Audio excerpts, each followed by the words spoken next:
어거스틴의 내면 세계로의 여행, 배수영. 이 책은 미국에 있는 배수영 목사가 어거스틴의 글을 모아 편집해서 낸 글이다.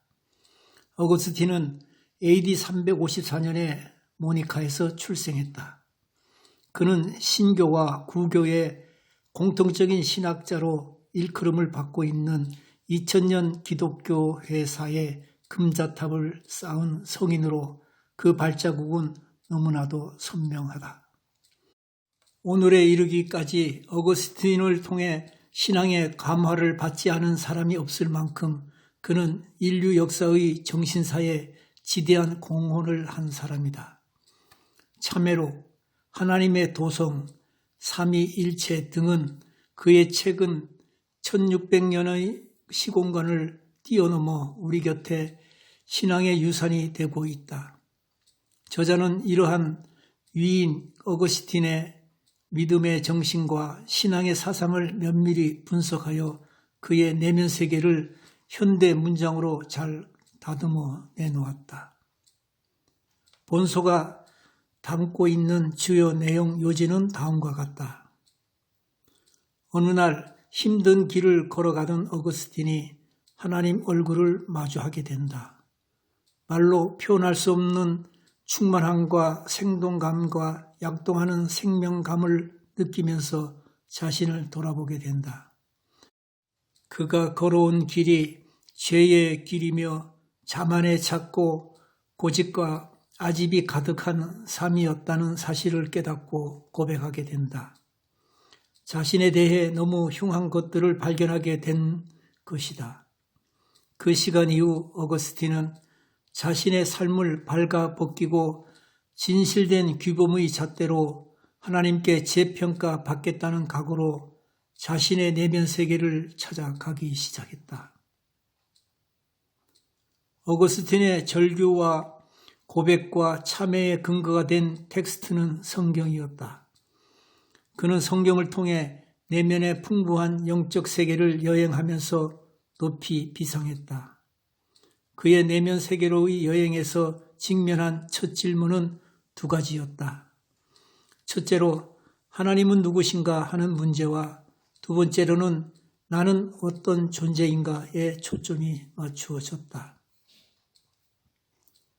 어거스틴은 자기 생애를 유년 시절과 청년 시절로 구분해서 탐색했다. 유년기에는 자연적이면서도 본능적인 인간의 모습을 드러냈고 청년기에는 지성적이면서도 탄미주의적인 기운이 드러난다.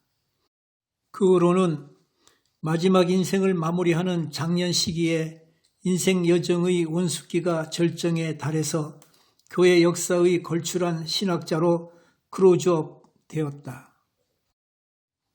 유아 시절부터 어거스틴은 복잡한 인간 생활에 참여하게 됨을 피력하고 있다.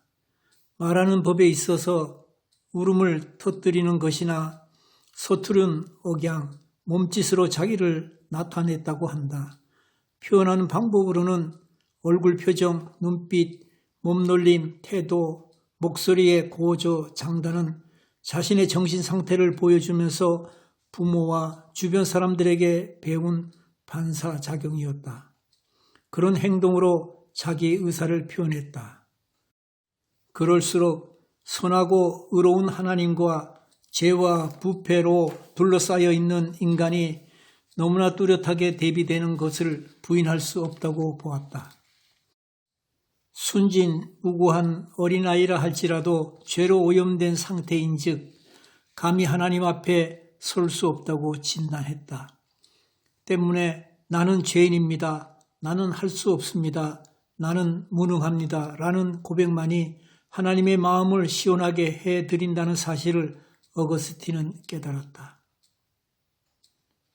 어거스틴은 소년 시절은 본능적이면서 탄미적이고 호기심 어린 행동을 드러냈다.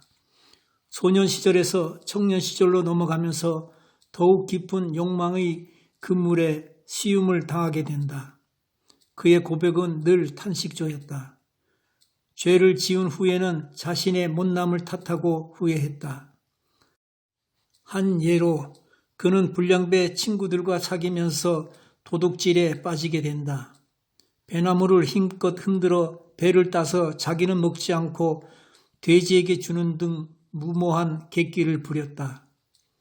어거스틴은 부모와 환경이 나빠서도 아니었다.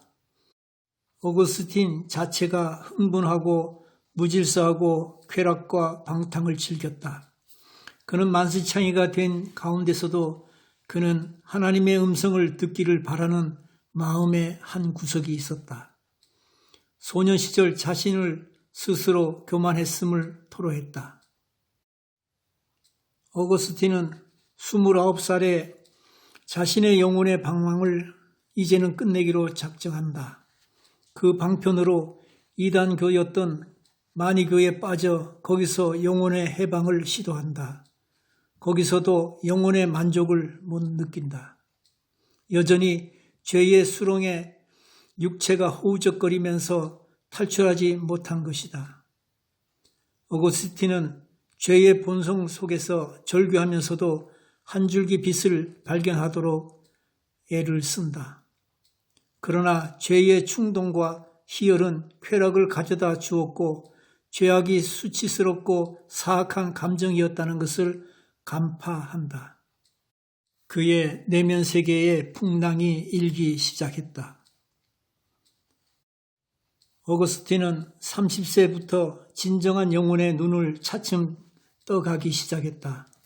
그러나 패배하고 무너지는 절망의 심연 속으로 끌려 들어갈수록 그 한편에는 강렬하게 구원의 능력의 손길을 붙잡으려고 하나님의 진리에 빗댄 음성에 귀를 조아리게 된다. 이때야말로 그에게 있어서 암울한 시련 속에서 환하고 따스한 영혼의 숨결이 본격적으로 교차하기 시작하는 때였다.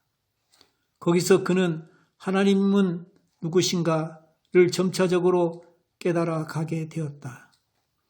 이런 면이 어거스틴에게는 다른 사람에게서 좀처럼 발견할 수 없는 보배로운 특징이 된다. 그러므로 어거스틴은 생명의 표대를 향하는 길에는 결단코 영적으로 둔감한 사람이 아니라 민감한 사람이었다는 강점을 지니고 있었던 것이다. 어거스틴이 하나님은 누구신가 하는 하나님 본질에 대한 존재 증명은 교회 안과 교회 밖에 알리는 기초 작업이라 할 수 있다. 어거스틴의 이 신학적인 작업이 후일 2000여 년 된 교회사의 근간이 되고 이정표 구실을 한다는 것을 그 누구도 부인할 수 없는 일이다. 어거스틴은 인본주의 사상을 경계했다. 인간이 만물의 주인이고 하나님의 역할을 한다는 사상을 위험하다고 했다. 하나님만이 절대 주권을 가지고 있으며 구원의 주권적인 섭리를 어떤 세력도 방해할 수 없고 어떤 시간적, 공간적이고 물리적인 제약이 방해하거나 가로막을 수 없다고 보았다.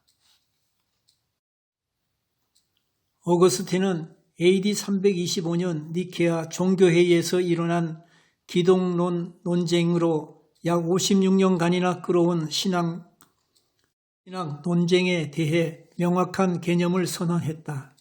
아타나시우스의 기독론 사상을 뒷받침하여 예수 그리스도에 대한 옳고 그름에 대한 문제를 확실히 다음과 같이 매듭지었다. 성부는 성자와 동질이기 때문에 창조주가 되신다. 태초에 천지를 창조하실 때 세상의 모든 피조 세계를 삼위 하나님이 함께 지으시고 일하셨다. 성부 하나님과 성자 예수님과 성령 하나님이 짓는 일을 동참하셨으니 피조물 되는 인간이 창조주 되는 예수 그리스도의 신분에 대해 평가하고 비하하는 것은 옳은 일이 아니다. 어거스틴은 자유의지에 대해 거론했다. 하나님이 인간을 지으실 때 가장 염려스러운 것 하나가 바로 자유의지를 인간에게 함께 주셨다는 것이다. 그는 분명히 말한다. 자유의지에 대한 신념이 있었다. 악의 근원을 캐기 위해 하나님 존재에 대한 인식을 바꾸면 안 된다는 것이다. 그리고 인간의 죄악은 인간의 자유로운 판단에서 연유한다고 했다. 인간의 자유의지는 악을 행하게 하는 근본도 된다. 그것으로 인하여 어거스틴이 무려 16년 동안이나 악을 행하게 했던 못된 속성이라고 판단했다.